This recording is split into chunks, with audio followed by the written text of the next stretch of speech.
Эми ушул президент жалган айтып, өзүнүн саясий оппоненттерине бүткүл мамлекеттик ресурсту пайдаланып жала жаап,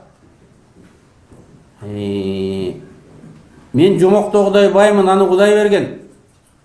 Мен дейт Данияр Нарымбаевка 5-10 миң доллардан айлык берип турат элем дейт.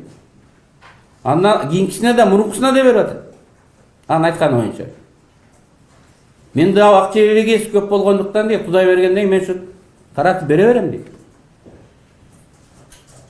Эми мен мечит курдум деп акча бергендин, тиги курдум деп президент айтып атат дегендерди айтпай эле коеюн.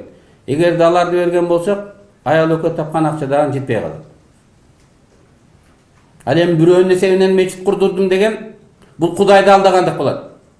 Бул капырлыктан дагы жаман. Бирөөнүн эсебинен мен курдуртуп атам деп мечит курдурткан. Мечитти адам өзүнүн эсебинен курдуртуш керек. Ошондо Кудай эсепке алып коет. Ошондо эл эсепке алып коет. Мына документтер, Атамбаевдин эч нерсеси жок. Эмнеге мечит курдуртат? Башка бирөө курган. Мен муну капырлыктан да жаман иш деп эсептейм. Мен исламдын терминдерин билбейт экем.